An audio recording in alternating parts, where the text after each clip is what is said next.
9:40 AM Vizag. ఓకేనా? అదే గురుగారు. ఒక అది ఇద్దరు జాతకాల మ్యాచింగ్ అయితే దీనిలో చూడలేం కానీ సప్తమాధిపతి తనకి జూపిటర్ పూర్వభాద్ర నక్షత్రంలో ఉన్నాడు. గురు నక్షత్రంలో బానే ఉంది. పంచ ఇక్కడ 3 ఉన్నాడు. 3 వచ్చేసి ఉత్తరాభాద్ర నక్షత్రం శని నక్షత్రంలో ఉంది. ఇక్కడ కానీ ఇక్కడ రాహు ఉన్నాడు. మీ వాడికి రాహుకేతులు ఇద్దరు కూడా ఉన్నారు పెళ్లి విషయాన్ని ఆయనకి డిస్టర్బెన్స్ కోసం. ఆయనకి పెళ్లి జాతకంలో ఆల్రెడీ రాహుకేతులు వచ్చేసాయమ్మా, దాని వల్లనే ఇబ్బందులు. సరే మీరు విడిపోయింది ఎప్పుడు అసలు? నేను 1.5 year లోనే గురుగారు. అంటే మాటలుగా ఆడుకుంటున్నానని దగ్గర లేని చేస్తున్నాను. వీనస్ లో మూన్ 1.5 year అంటే 2023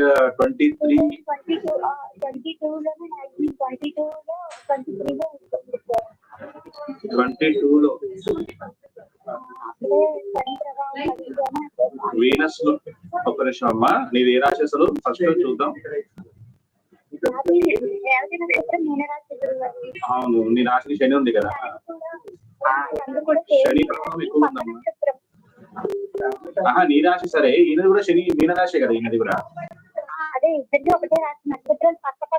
అయ్యో, అది దాని వల్ల ఇబ్బందులు. మీనరాశి కాబట్టి మీకు ఇద్దరికి కూడా శని ప్రభావం ఎక్కువగా ఉంటుంది. మరి మేషరాశి శని వల్లనే ప్రాబ్లం. మరి అంటే ఇద్దరికి ఒకటే రాశి పర్వాలేదా? నక్షత్రాలు పక్క పక్క రాశి అయినా పర్వాలేదు కానీ ఒకటే రాశి అయినందువల్ల ఇబ్బందులు ఏం రావు. కానీ కాకపోతే ఇట్లాంటప్పుడే శని 7.5 శని వచ్చినప్పుడు బాగా ఎక్కువ ఇబ్బంది పడతారు అనమాట. ఇట్లాంటివి ఒకటే రాశి ఉన్నందువల్ల ఇదే ప్రాబ్లం ఎవరికైనా ఉన్నట్టుండి. ఇప్పుడు మీనరాశి వాళ్ళకి 7.5 వస్తుంది.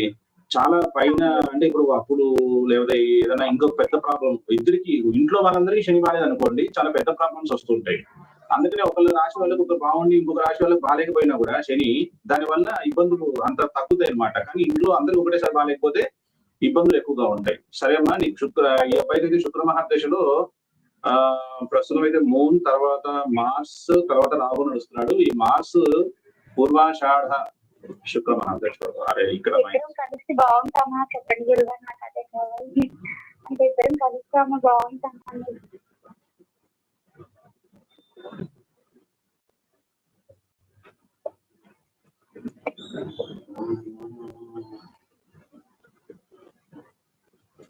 అమ్మా, ఈ శని పోవాలమ్మా ఈయన జాతకంలో.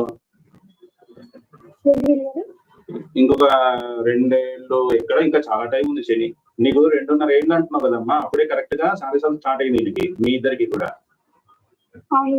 నిజానికైతే ఈ 7.5 శని వెళ్ళిపోవాలి. నువ్వేం చేస్తావు అంటే శనికి తైలాభిషేకం, అంటే నువ్వులున్న తోటి అభిషేకం చేస్తావు శనివారం శనివారం. అదొకటి, ప్లస్ నీలాంజన సమాభాసన ఉంది కదా, చదువుకో. రోజు 190 సార్లు చదువుకో, 190. నీకు ఒక నిమిషం అమ్మా, యూట్యూబ్ లో పెడుతున్నాను నాకు.